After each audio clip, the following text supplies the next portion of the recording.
तो दोस्तों आज जो आपके सामने मैं कहानी लेके आया हूँ वो काफ़ी एक मतलब कि एक इंसिडेंट ऐसा है जो शायद मैंने भी कभी सोचा नहीं था। और मैंने जब खुद ये इंसिडेंट सुना तो मतलब कि मैं खुद शॉक में हो गया कि यार ऐसा भी कभी होता है इंसान के साथ। तो खैर ज़्यादा डरावना तो नहीं है, लेकिन एक जो बंदे के साथ आप बीती है मैं वो शेयर करना चाहता हूँ। और वो बंदा भी मेरे अभी साथ में ही है। तो वो बंदा बोल रहा है कि मैं अपनी वॉइस में सुनाऊंगा। तो कहानी में कुछ एक बात और बता देता हूँ। एक्चुअली बंदा है पंजाब से है, अमृतसर से, तो वो पंजाबी में ही इस कहानी को सुनाएंगे। लेकिन जो पंजाबी नहीं जानते मेरे भाई, जिनको तो थोड़ी थोड़ी आती है वो समझ जाएंगे, और जो प्योर पंजाबी हैं वो तो प्रॉपर इनकी लैंग्वेज समझ जाएंगे। वो क्या बताना चाह रहे हैं, क्या समझाना चाह रहे हैं, वो पूरी तरह से इस कहानी को समझ जाएंगे। लेकिन जो मेरे भाई पंजाबी नहीं समझते हैं उन्हें मैं इस पंजाबी लैंग्वेज को हिंदी में ट्रांसलेट करके समझाऊंगा कि वो क्या क्या कहानी में बता रहे हैं। तो चलो इस कहानी को उन्हीं की ज़ुबानी से सुनते हैं। तो कैसे हो भाई आप? बढ़िया है। नमस्कार जी, मैं मंगल बात कर रहा हूँ अमृतसर से। मैं एक्चुअली ये बताना चाहता हूँ, शेयर करना चाहता हूँ, मेरे साथ कभी ऐसा हुआ है। थोड़ा मेरे साथ कभी ऐसा हुआ है, आप मानोगे नहीं, पर जिसके साथ होता है वही अपने जानता है। ठीक है, मेरे साथ हुआ है। एक्चुअली मैं पंजाब में रहता हूँ, शादी हुई, में दो लड़के हैं। ठीक है, भाई मेरी अभी है नहीं। ठीक है, तो लड़के स्कूल चले जाते हैं, तो मैं पीछे से काम से जब भी आता हूँ, दोपहर को आता हूँ या शाम को किसी टाइम निकाल के रोटी खाने में कोई घर में आता हूँ, घर में कोई नहीं होता है, तो मेरे को ना ऐसा लगता है कि मेरा पीछा कर रहा है। तो मैं आपको यहाँ से समझा देता हूँ, क्योंकि भाई बीच में बहुत ज़्यादा फास्ट बोल गए हैं तो शायद कईयों को भाई की बात समझ ना आई हो। भाई जी कह रहे हैं कि मैं एक्चुअली अकेला आता हूँ, तो जो इनकी मिसेज है वो जा चुकी है, तो इनकी अपनी कोई पर्सनल प्रॉब्लम है ना, तो वो हम लोग शेयर करते सही नहीं लगते। वैसे आप लोग भी मेरी फैमिली हो, तो मैं इसके लिए एक अलग से वीडियो बनाऊंगा इस भाई के लिए, तो बताऊंगा तब इनकी पर्सनल लाइफ के बारे में भी। लेकिन अभी ये किसी की पर्सनल लाइफ के बारे में जानना नहीं है, अभी जो इनके साथ इंसिडेंट हुआ उसके बारे में जानना ज़्यादा इंपॉर्टेंट है। तो भाई जी बोलते हैं कि मेरी मिसेज के जाने के बाद मतलब कि मैं और मेरे दो बच्चे अकेले रह गए हैं। तो जैसे मैं काम से मान लो जैसे किसी दिन छुट्टी कर लेता था, तो मेरे दोनों बच्चे तो स्कूल गए हुए रहते थे, तो मैं पीछे से अकेला होता था। तो कभी कभी मुझे जो है किसी और के होने का एहसास होता था। पहले तो ये सिर्फ एहसास होता था, लेकिन धीरे धीरे 1 से 2 हफ्ते बीतने के बाद वो चीज़ मुझे दिखने शुरू हुई।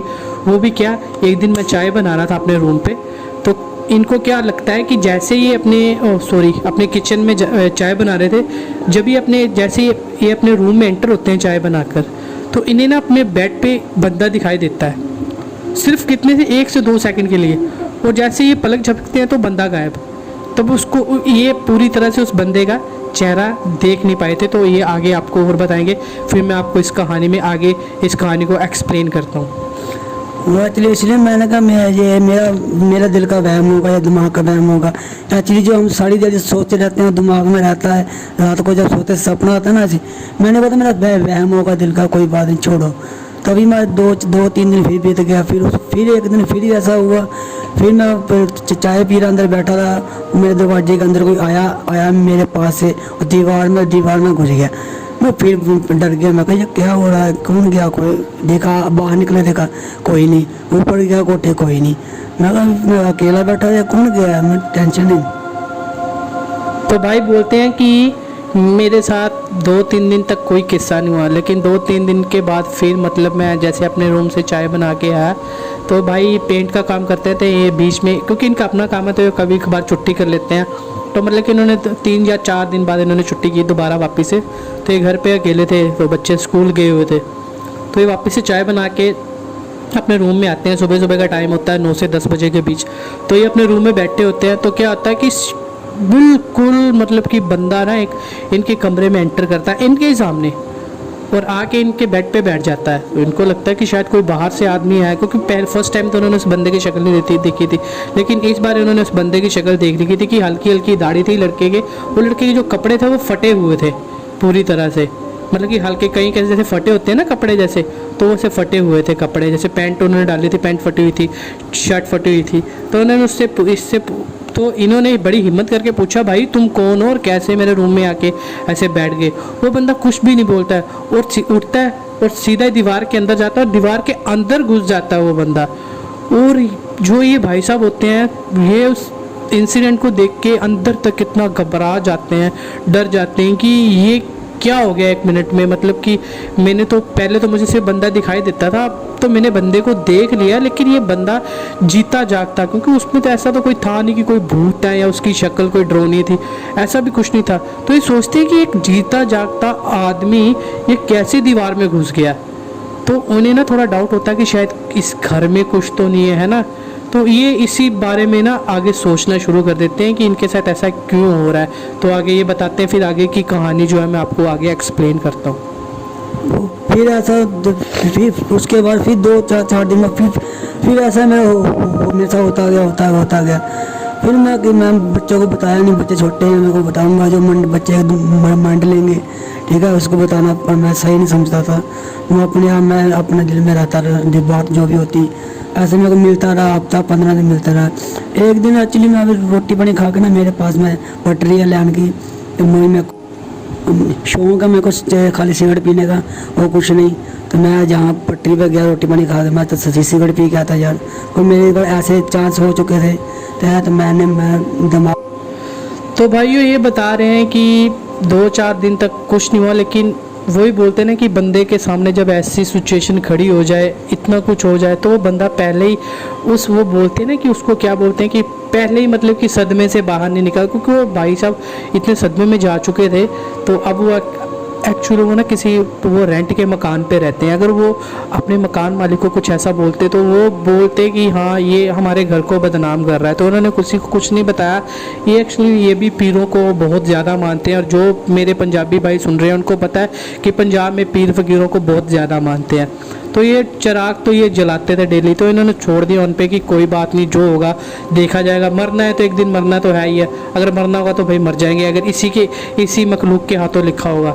तो ये भाई इग्नोर करके कर देते हैं। हफ्ता बीत जाता है, हफ्ता तक ये मतलब कि वापस अपनी पहली पोजीशन पे आ जाते हैं, मतलब कि अपना ठीक हो जाते हैं। तो ये हफ्ते के बाद मतलब कि जैसे रात को खाना खा रहे थे, खाना खाकर ये फ्री हुए, तो सर्दियों के टाइम थे, तो उन्होंने सोचा कि चलो थोड़ा बाहर घूम लेता हूँ। तो इनको सिगरेट पीने की भी आदत हो गई है काफ़ी, मतलब कि वाइफ के जाने के बाद। तो ये क्या करते हैं कि रात को जब टहलने के लिए निकलते हैं खाना खाने के बाद, तो ये वहाँ पे खोखे से एक सिगरेट लेते हैं और पटरियों पे जाके बैठ जाते हैं। तो वहाँ पे ये जाके सिगरेट पीना शुरू करते हैं। लेकिन फिर आगे क्या किस्सा ये बताएंगे, फिर आपको मैं फिर एक्सप्लेन करता हूँ। वही ऐसे ही मैं वहाँ पे बैठ के मैं सिगरेट पी रहा था, तो मैं यही सोच ही रहा था, मैं कहा यार मेरे साथ ऐसे चांस क्यों होते हैं। तो एक्चुअली मेरे सामने में आदमी देखा, वो भी अकेला बैठा हुआ था, थोड़ी जानी 1-आधा किलोमीटर दूर था बैठा हुआ था। मैं कहा ऐसे बैठा हुआ है, मुझे क्या मालूम। और मेरे थोड़ी देर बाद मेरे को वहाँ से देख रहा है, मेरे को देख रहा है। मैंने कहा चोट चक्का ना हो, मेरी माइंड में आता है ना भाई यहाँ अकेला है, शांत है, चोट चक्का ना कुछ में बैठा रहा सिगरेट पी रहा।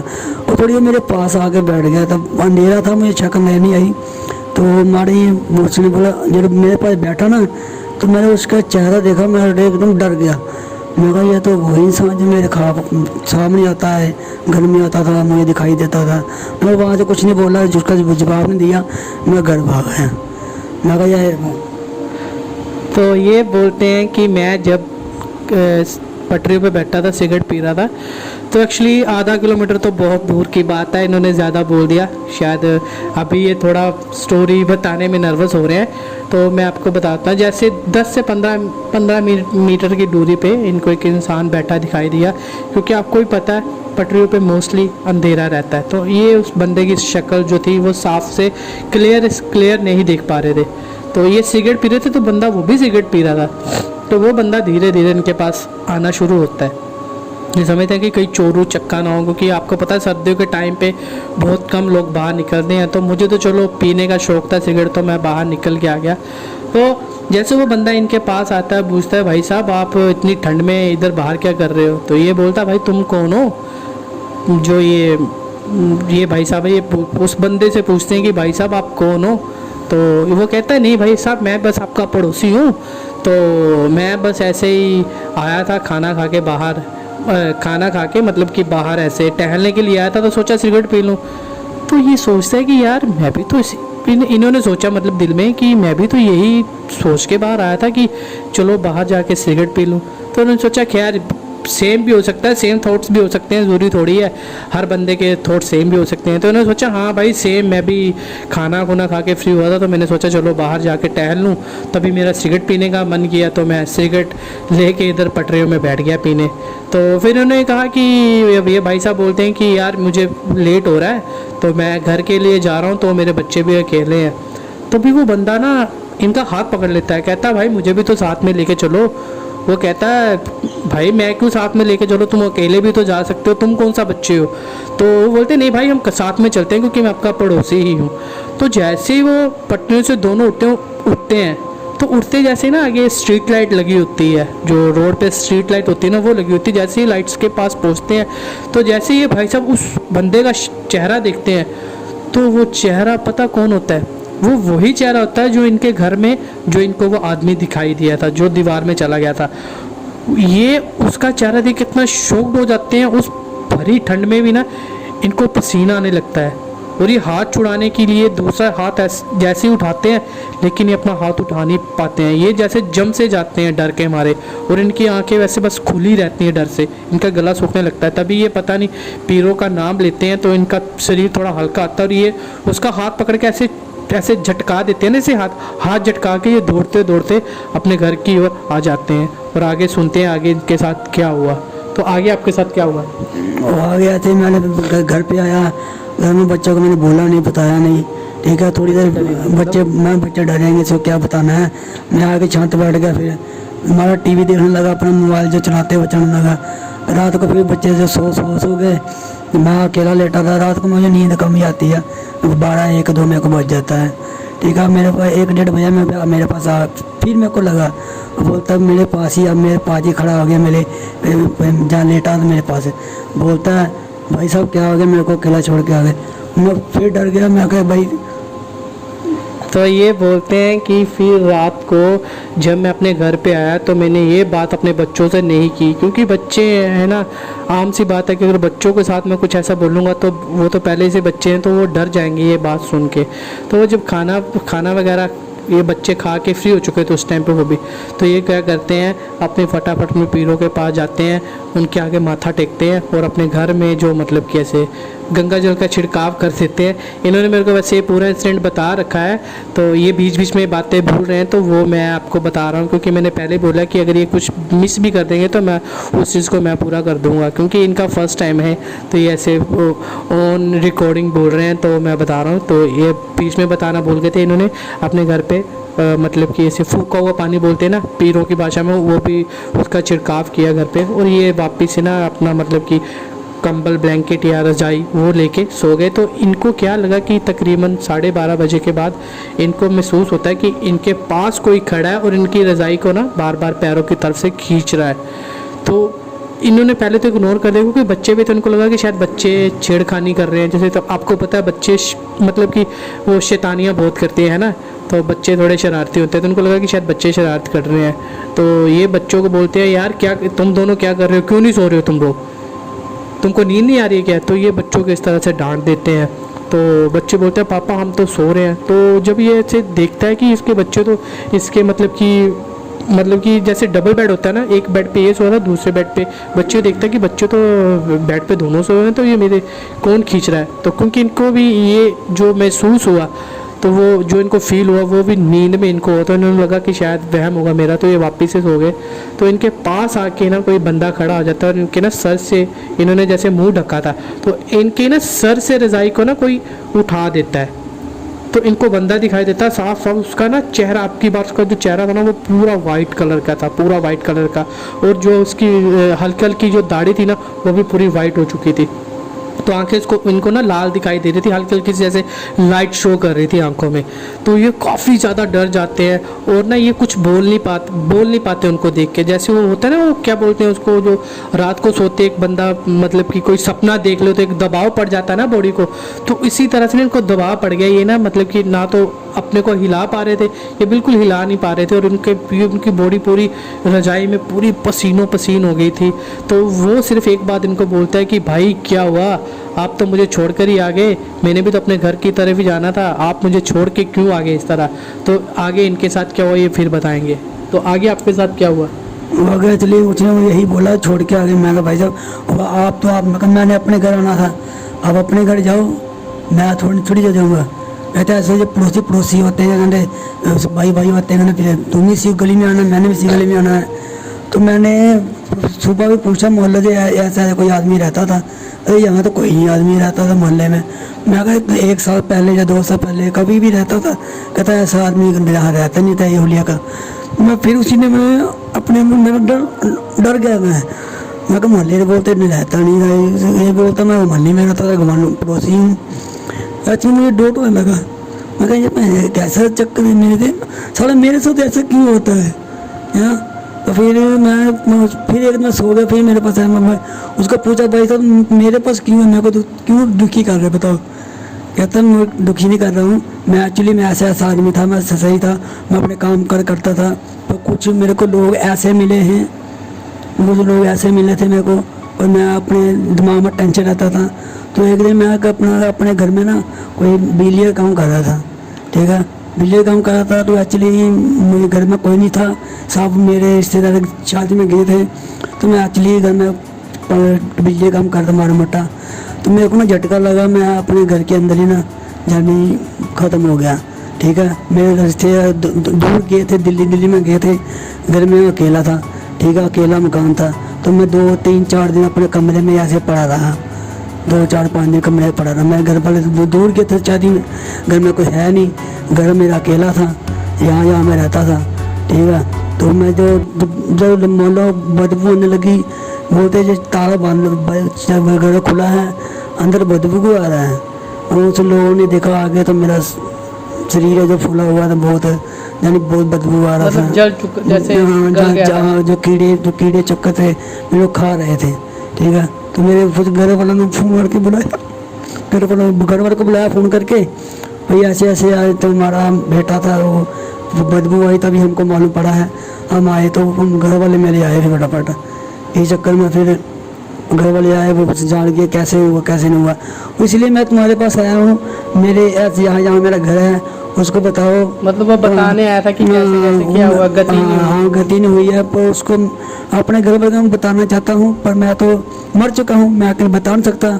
तो ऐसे मैं किसी इंसान के जरिए अपने घर वालों को बताना चाहता हूँ जी। तो गाइज ये बता रहे हैं, आपको शायद इनकी बात समझ भी आ गई होगी काफ़ी हद तक, और कईयों को जिनको नहीं समझ आई है मैं इनको ट्रांसलेट कर देता हूँ।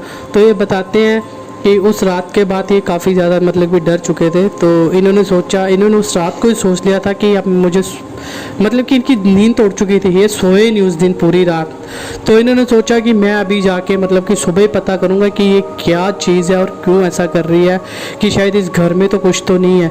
तो इन्होंने इस बार इस चीज़ की परवाह नहीं की कि मकान मालिक जो सोचते हैं सोचें, अगर मुझे इस घर को छोड़ना पड़ जाएगा तो मैं छोड़ दूँगा। तो जैसे ये सुबह आती है, ये चाय भी नहीं पीते, उठते हैं और अपने मकान मालिक से पूछते हैं कि यहाँ पे किसी की मौत हो रखी है क्या। तो इनके मकान मालिक इनको बोलते हो, अबे तू क्या बकवास कर रहा है, तू हमारे घर को बदनाम कर रहा है। वो कहता है नहीं मैं बदनाम नहीं कर रहा हूँ, मेरे साथ ऐसे किस्से हो रखे हैं।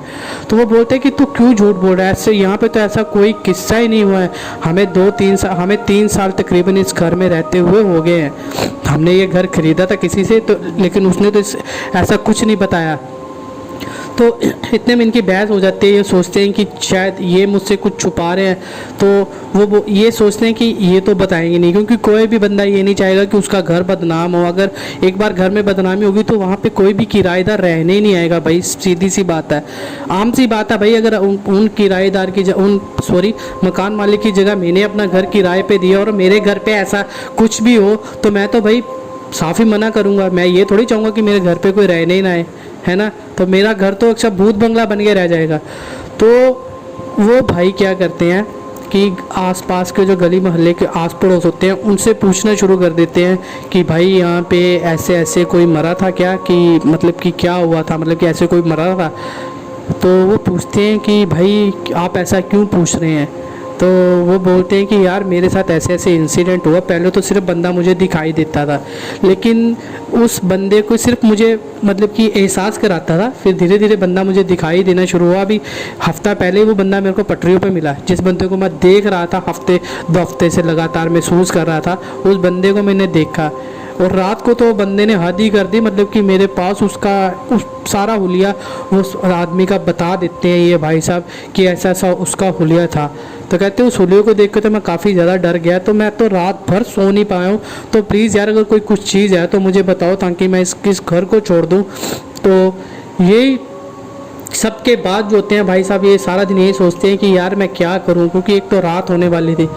तो ये वापिस से मतलब कि इनको 2 दिन के बाद ना, मतलब कि जिस दिन ये सभी से इंक्वायरी करते हैं उस दिन तो मतलब कि रात को कुछ नहीं होता है, दोबारा पूजा पाठ करते हैं, 2 दिन तक कुछ नहीं होता, तीसरे दिन करते हैं। लेकिन चौथे दिन के बाद जब ये रात को सोते हैं तो वही बंदा ना अब की बार जब आता है तो वो आने से पहले डोर पे दस्तक देता है, टक टक जैसे नोक करता है ना दरवाजे पे। इन्होंने सर्दियों का टाइम था तो इन्होंने बंद रखा था दरवाज़ा अंदर से, लेकिन जब उस बंदे ने नोक किया ना उस दरवाजे को, तो क्या था कि अंदर की कुंडी जो होती है वो अपने आप खुल जाती है। और इनका एक जैसे डोर की आवाज़ होती है, ऐसे आवाज़ होती है, वो इनको महसूस हो जाता है कि कोई बंदा अंदर आया है। तो ये सोचते हैं कि मैंने तो कुंडी लगाई थी, लेकिन वो सोचते हैं कि हाँ वो मखलूक है, मखलूक तो कहीं भी आ जा सकती है। तो वो समझ आते हैं कि हाँ ये स्पिरिट्स के लिए तो आम सी बात है, कहीं भी आना जाना, इनको कोई रोक तो सकता नहीं है। तो ये बोलते हैं कि कोई बात नहीं है, बाने तो आज जो होगा देखा जाएगा, मरना हो तो आज मैं मर जाऊँगा, लेकिन इस डर से मुझे जीतना है। तो उस टाइम पर बोलते हैं ना भाई, किसी वक्त जो बंदा एक भगवान को मानता हो ना, तो कभी कभार उस बंदे में ऐसी शक्ति भगवान खुद दे देता है कि बंदा ना चाहते हुए भी डर नहीं पाता है। तो वो जैसे ही चीज़ सामने आती है तो देखो बच्चे बच्चों को कुछ नहीं पता है, बच्चों को इस चीज़ महसूस भी नहीं हो रही है।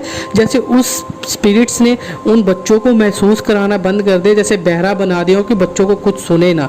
तो ये भाई साहब भी उठ जाते हैं, अपनी रजाई से उठ जाते हैं, लेकिन ये चीज़ नोट करते हैं बच्चे नहीं उठे। तो वो समझ जाते हैं कि शायद ये चीज़ नहीं चाहती कि इन बच्चों के अलावा मुझे कोई और देखे या महसूस करे या सुने। तो ये दोनों तो भाई साहब बड़ी ही हिम्मत करते हैं और हिम्मत करके पूछते हैं कि तुम कौन हो और मुझसे क्या चाहते हो, मैंने क्या बिगाड़ा है तुम्हारा, तुम मुझे क्यों दिखाई देते हो। तो ऐसे ही उस चीज़ से पूछते हैं, तो तभी वो जो चीज़ होती है वो आके इनके बेड के बिल्कुल बगल में बैठ जाती है और इनको ये बोलती है कि भाई साहब मेरा आपको डराने का या नुकसान पहुंचाने का कोई इरादा नहीं था, मैं सिर्फ आपको अपने बारे में बताना चाहता था, मुझे भी मुक्ति चाहिए, तो मैं मुक्ति पाने के लिए आपको दिखाई दे रहा हूँ। तो वो बोलता है मुझे ही क्यों, मुझे ही तुम क्यों दिखाई दे रहे हो, यहाँ पे तो बहुत सारे लोग, आप उनकी भी मदद ले सकते हो। तो ये बोलते हैं कि कैसे, वो बोलता है कि मैं किसी और को दिखाई नहीं देता हूँ। तो वो बोलते हैं कि मतलब क्यों नहीं दिखाई देते हो। तो वो बोलता है कि अब ये मुझे नहीं पता, ये खुदा की कुछ मंजूरी है कि शायद आपके ही हाथों मेरी मुक्ति होनी है, तो मैं आपको कुछ बताना चाहता हूँ जो मेरे साथ हुआ है। तो वो बंदा इनको बताता है कि मैं एक्चुअली इलेक्ट्रिशियन था, आज से 7-8 साल पहले मैं यहाँ पे रहता था। तो मेरी फैमिली जो थी वो थी दिल्ली साइड की, ये घर मतलब कि वो बंदा अकेला ही रहता था, इस घर में किराए पे रहता था ये बंदा। तो उसकी फैमिली दिल्ली में थी, तो बंदा अकेला था। तो यहाँ पे क्या आता है कि किसी शॉर्ट सर्किट की वजह से ना यहाँ के घर का फेस जो है वो चला जाता है। तो फेस जाने के बाद वो बंदा इलेक्ट्रिशियन तो था ही, उसने सोचा कि चलो मैं खुद ही इस काम को कर लेता हूँ। वो सारा मतलब कि नीचे का फेस कर देता है, क्योंकि डबल स्टोरी मकान था, तो वो नीचे का फेस सही करके ऊपर जब आता है तो न जाने अब क्या करे कि शायद उस बंदे की लिखी थी, भगवान जाने। कहते जिसकी जब आनी हो तो वो आके ही रहती है, उसको कोई टाल नहीं सकता है, पहली बात तो। तब क्या होता है कि जैसे वो बंदा बोर्ड को खोलता है तो उसका जो न्यूट्रल और फेस होता है वो आपस में मिल जाते हैं। तो तार उसने हाथ में पकड़ी हुई थी, तो उसको काफ़ी ज़ोरदार झटका लगता है। वो अकेला था इस मकान में, तो वो चिल्ला भी नहीं पा रहा था, क्योंकि आपको पता है अगर एक बार तार पकड़ ले तो आदमी चिल्ला नहीं सकता है। वो चमड़ उसके साथ चिमट जैसे वो क्या बोलते चिपक गया था तारों के साथ, तो वो अपने आप को छुड़ा नहीं पाया और वो पूरी तड़प तड़प के वो बंदा वहाँ पे मर गया। ठीक है, मरने के बाद क्या होता है कि 4-5 दिन तक उसकी जो लाश थी वो वहाँ पे पड़ी रहती है। और हफ्ता 10 दिन बीत जाते हैं, उसकी लाश पे ना कीड़े पड़ जाते हैं, उसकी लाश जैसे कीड़े खाना शुरू कर देते हैं और उसकी लाश गलने लगती है। और आपको पता है अगर लाश ज़्यादा दिन तक पड़ी रहे तो बदबू आना शुरू हो जाती है। धीरे धीरे उस लाश में से बदबू धीरे धीरे फैलना शुरू होगी। फैलते फैलते वो घर से बाहर के लोगों को, आसपास के जो भी आस पड़ोस थे उनको महसूस होने लग गई वो बदबू। तो लोगों ने पता किया कि ये बदबू कहाँ से आ रही है। तो उन्होंने देखा यार ये घर का जो ये बंदा था, ये इलेक्ट्रिशियन था, ये तो बाहर ही नहीं आया काफ़ी दिनों से, क्या बात क्या है। तो वो देखते हैं कि घर तो मतलब उनको ये लगता था कि शायद अंदर से बंद है घर, जबकि उसने उसको, अब मैं कैसे हिंदी में सुनाऊं, जैसे उसको कुंडी नहीं लगाई थी, उसको उसने उस बंदे ने इस हिसाब से बंद किया था कि बाहर वालों को लगे कि कुंडी लगाई हुई है या कुछ है। जैसे हम हाथ लगाते हैं तो वो खुला आता है, तो हम सोचते हैं कि ये तो कुंडी नहीं लगी थी अंदर। उस कंडीशन में उसका दरवाज़ा बंद था। तो जैसे वो लोग आते हैं उसके ऐसे दरवाज़े को हल्का सा पुश करते हैं तो जो दरवाज़ा होता है वो पूरा प्रॉपर तरीके से खुल जाता है। और वो जैसे देखते हैं, जैसे दरवाज़ा खोलते हैं, अंदर से इतनी ज़्यादा दुर्गंध आ रही थी, इतनी ज़्यादा बदबू आ रही थी जलने की कि इतना ज़्यादा मतलब कि कोई सड़ चुका है बहुत तरीके से। और वो जैसे ऊपर पौड़ियों की तरफ चढ़ते हैं, क्योंकि नीचे तो कोई रहता नहीं था, तो नीचे के रूम्स जितने भी थे उनमें सभी में लॉक लगा हुआ था। तो वो बंदे जैसे ही ऊपर चढ़ते हैं आस पड़ोस के, तो जैसे वो ऊपर चढ़ते हैं, ऊपर चढ़ के वो सामने ही मतलब कि जैसे रूम, पौड़ियों के सामने रूम होता है, जैसे वो रूम के अंदर अभी आते हैं तो लेफ़्ट साइड पर जो बिजली का बोर्ड होता है वहाँ पर देखते हैं कि उनकी दीवार पे देखते हैं, दीवार पे मतलब कि पूरे मतलब कि ना से वो जलने के बाद वो काली हो जाती है ना दीवार पूरी तरह से काली हो चुकी थी और नीचे बंदा जला हुआ था और मक्खियाँ बीन आ रही थी। उस बंदे की बॉडी इस तरह से जल चुकी थी, इस तरह से उसकी बॉडी सड़ी हुई थी। वो कमरे में ना मतलब कि 1 सेकंड के लिए भी कोई बंदा सांस नहीं ले सकता था। तो इस तरह से उसकी बॉडी पूरी जल चुकी हुई थी। वो बंदा बहुत हद तक कीड़ों ने से खा रखा था। तो उस बंदे की ना गति नहीं हुई, बस उस बंदे की गति नहीं हुई। तो आस पड़ोस वालों ने क्या किया, जो जिनका मकान था, तो वो बंदे की ना फैमिली नहीं थी कोई भी, वो बंदा अकेला ही रहता था, बेचारा मेहनती था। तो वो बंदा अकेला ही रहता था, जिसकी मौत हो चुकी थी, उसकी फैमिली नहीं थी। तो उसका देह संस्कार नहीं कर पाए वो, उन्होंने सिर्फ उसको दफना दिया, क्योंकि हिंदू धर्म के हिसाब से लाश को जलाना ही बेहतरीन होता है। तो उसका देह संस्कार नहीं हुआ था, तो उन्होंने दफना दिया था। तो उन्होंने दफना दिया उस बंदे को। जो उन्होंने पूछा कि, उन्होंने कहा कि भाई अभी हम तो दिल्ली से आ नहीं सकते, आप ऐसा करो, आप किसी भी मतलब कि शमशान घाट वालों को पैसे दे दो और या तो इनको दफना दो तो या फिर इनको जला दो। तो वो शमशान घाट जाते हैं, तो शमशान घाट वाले ने उन्हें मना कर देते हैं कि हम ऐसे किसी की बॉडी को नहीं जला सकते जबकि उसका कोई परिवार वाला ना हो। तो आस पड़ोस वाले खड़े होते हैं, वो सोचते हैं कि यार अब क्या करें। तो वो जाके ना इसको, ऐसे कब्रिस्तान भी बने होते हैं पंजाब में कब्रिस्तान भी बने होते हैं। तो वो क्या करते हैं कि उसको ना मतलब कि उसके लिए मतलब कि कब्रिस्तान में जाते हैं और वहाँ के कब्रिस्तान पे उसको क्या बोलते हैं मुझे पता नहीं है मुस्लिम भाषा में, कि जो खुदाई वगैरह करते हैं वहाँ का मज़दूर बोल लो, वहाँ के मज़दूर को पैसे देते हैं और कहते हैं कि भाई हमने ऐसे ऐसे लाश एक दफनानी है काफ़ी दिनों से, मतलब कि वो लाश मतलब कि एक बंदे की करंट लगने से मौत हो गई, उसके आगे पीछे कोई नहीं है, तो हमें उसको दफनाना था। तो वो भी बोलते हैं कोई बात नहीं, आप ले आओ उस लाश को, मैं दफना दूँगा। वो दफना देते हैं। तो इस बात की मतलब कि ये इसी वजह से इनको दिखाई दे रही है क्योंकि इनकी गति नहीं हुई थी बस। तो वो चाहते थे कि उनकी लाश को जो है वहाँ से निकाल के मतलब कि उनकी लाश को मतलब कि जलाया जाए, है ना, उनका संस्कार किया जाए, तभी उनको मुक्ति मिल सकती थी। तो बस वो मुक्ति पाने के लिए ही इनको दिखाई दिए थे। शायद भगवान चाहता था कि इन भाई साहब की तरफ से उस बंदे को मुक्ति मिलनी थी, बस इसीलिए वो उनको दिखाई देते थे। तो उसके बाद से आगे फिर इनके साथ क्या हुआ, इन्होंने कैसे संस्कार किए, आगे बताएंगे आपको। वो गए जब तो फिर मैंने सोचा कोई बात नहीं। मैं फिर उसके मैं देखा, पूछा रिश्तेदार कहाँ पे नहीं, वो तो रिश्तेदार नहीं मिले मेरे को, कोई नहीं मिला। तो मैंने कहा कोई बात नहीं। तो मैंने उसको पूछा, मैं कहा तो हमने जब दरवाज़ा खोला उसका कोई फोटो मिला, वो कोई आधार कार्ड होता है ना आदमी का, कोई मिला, कोई है? कहता कुछ नहीं मिला, कुछ नहीं है। मैं क्योंकि उस टाइम पे बनते नहीं थे, उस टाइम को बनते नहीं थे, अक्सर याद वही राशन कार्ड चलता होता था, फैमिली का बन के राशन मिले लिया, बस वही चलता था, कहीं उससे कुछ नहीं बना। तो मैंने जो सोचा मैं कोई बात नहीं, चलो मैं कहा चलो मेरे गति चाहिए, तुम्हें गति चाहिए ना, तो मैं कोई बात नहीं। तो मैंने फिर जो भी किया अपनी तरफ से, जो भी है मैंने खर्चा किया, जो किया मैंने भगवान का समझ लिया। मैं तो कोई बात नहीं, भगवान के नाम पे किसी को शांति मिले तो कोई बात नहीं, ठीक है, मैं ऐसा बंदा हूँ, ठीक है।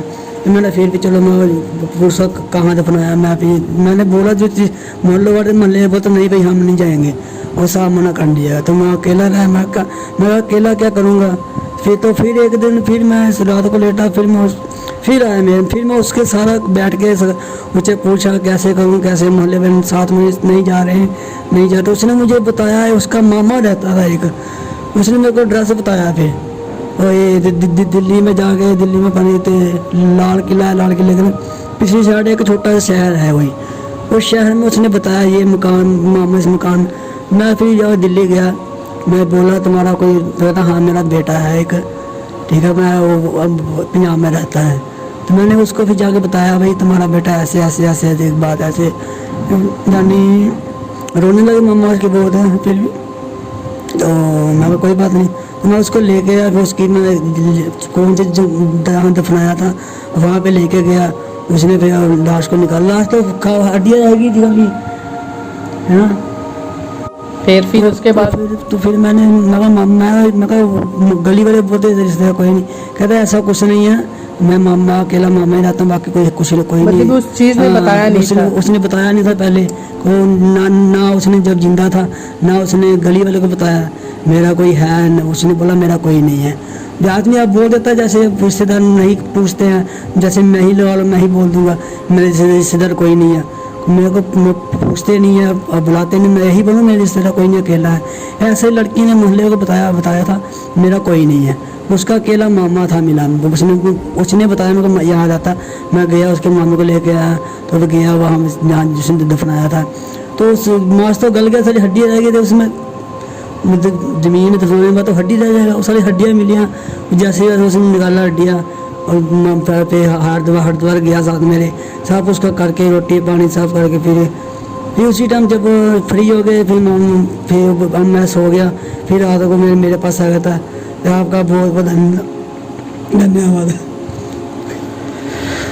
तो मतलब कि थोड़ा भाई साहब अभी शर्मा रहे हैं, तो शर्माना क्या मतलब कि वो थोड़ा हिचकिचा रहे हैं बताने में, तो बीच बीच में इनकी मतलब कि आंखों में से भी आंसू मतलब कि फील कर रहे थे, क्योंकि अभी शायद मैं अभी फेस रिवील नहीं करना चाहता, लेकिन कुछ टाइम के बाद मैं रिवील करूँगा फेस रिवील, लेकिन अभी नहीं करूँगा।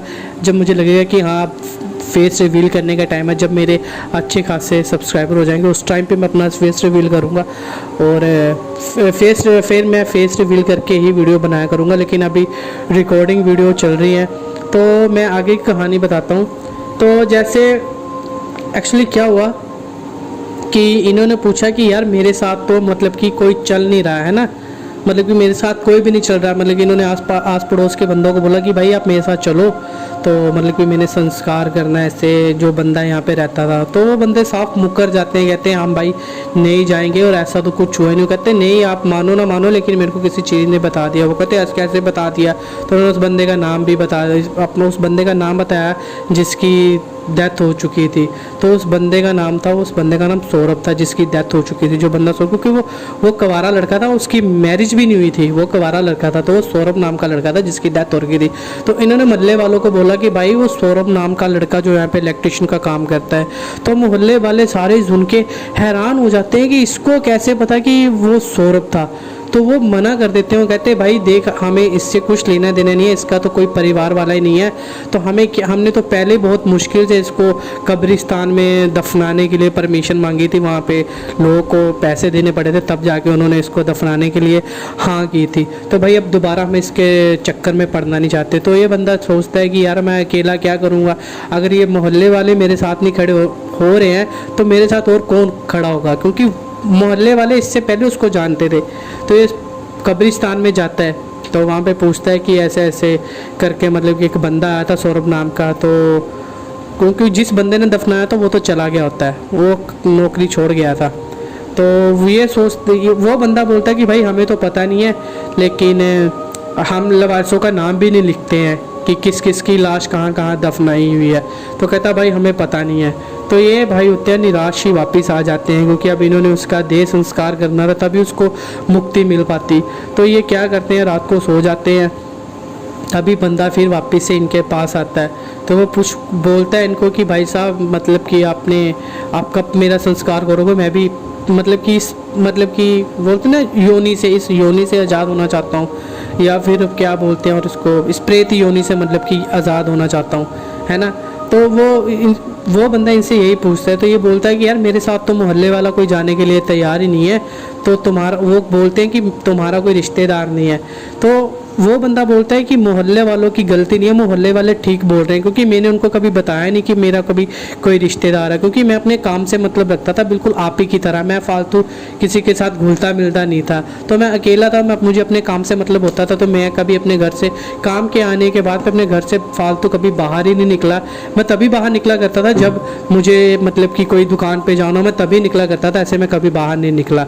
तो वो बोलता है कि मेरा वैसे रिश्तेदार है, मेरे मामा जी हैं, वो दिल्ली के लाल किला है, लाल किले की बैक साइड पे एक मार्केट आती है, वहाँ पे है। तो भाई अब दिल्ली तो मैं भी नहीं गया, शायद जो दिल्ली पे रहते होंगे तो वो कमेंट करके बताना कि भाई ऐसी कोई जगह है, क्योंकि दिल्ली का लाल किला तो मैंने सुना है, लेकिन ऐसे अब मुझे नहीं पता, क्योंकि मैं इतना डीपली नहीं जाना चाहता किसी कहानी के अंदर कि किसी का घर पता करूँ। ठीक है, ये इनके साथ इंसिडेंट हुआ तो मैं बस आपके साथ शेयर कर रहा हूँ। तो ये क्या करते हैं भाई साहब, अगले दिन मतलब कि ट्रेन बुक करते हैं रात को, जलंधर से 8:25 पे चलती है, आप पता कर सकते हो, 8:25 पे चलती है ट्रेन, तो वो तकरीबन 5:30-6 बजे दिल्ली पहुंचा देती है। सुबह जाते हैं, वो चीज़ इनको, वो जो भी मखलूक आती थी सारा एड्रेस समझा देती है।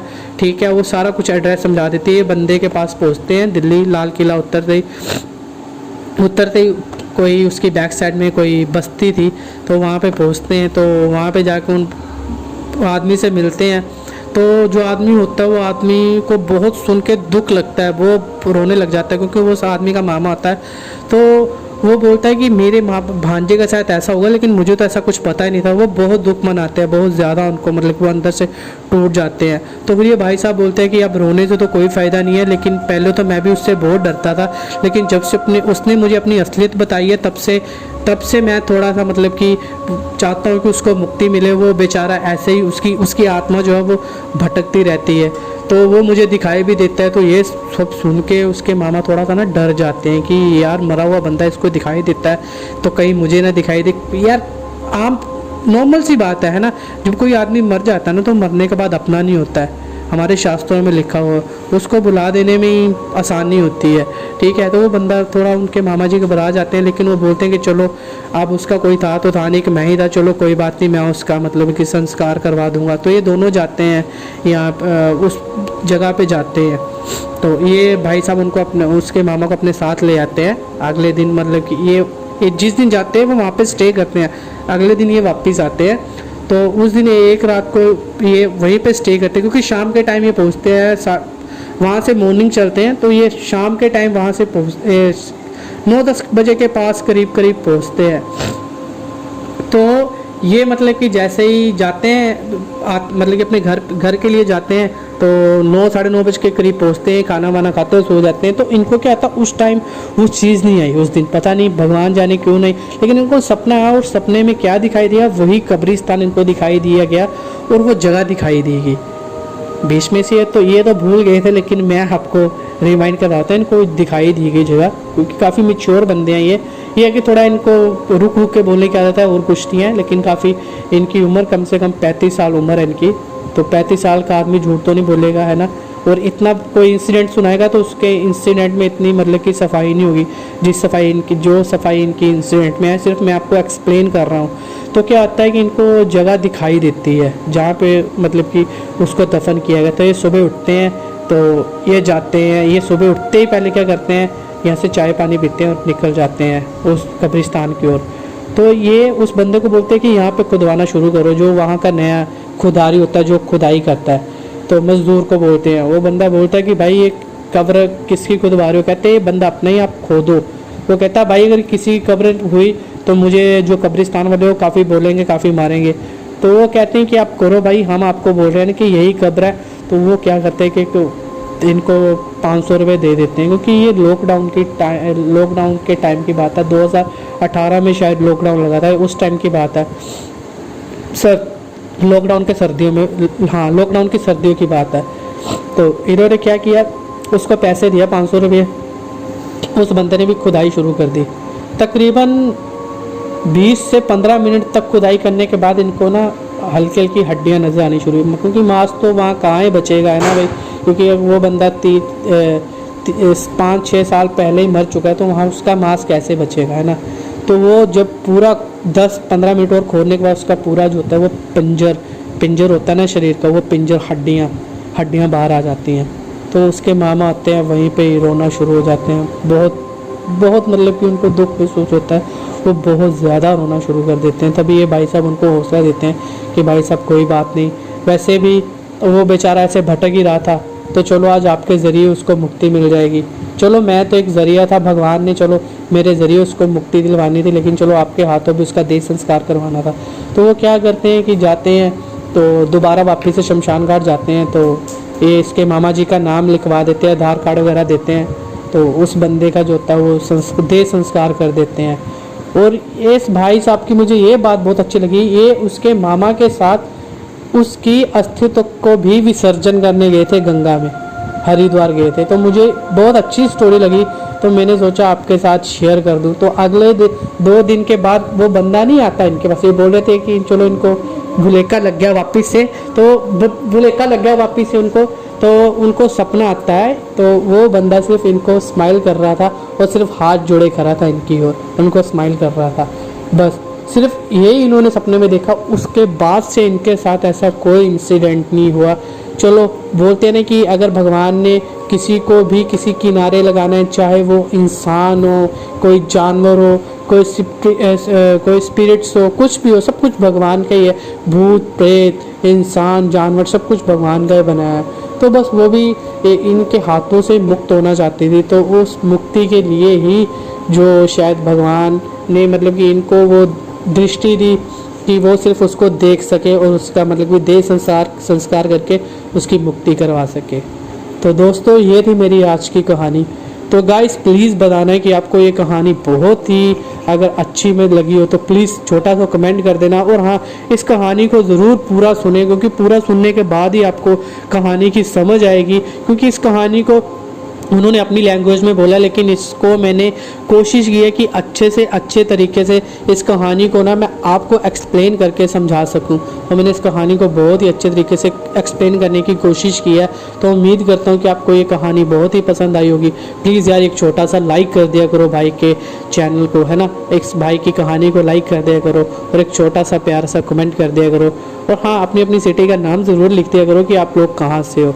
तो चलिए मिलते हैं एक ऐसी ही नेक्स्ट हॉरर कहानी के साथ नेक्स्ट वीडियो में। राधे राधे, सत श्री अकाल, आदाब, सलाम, नमस्ते।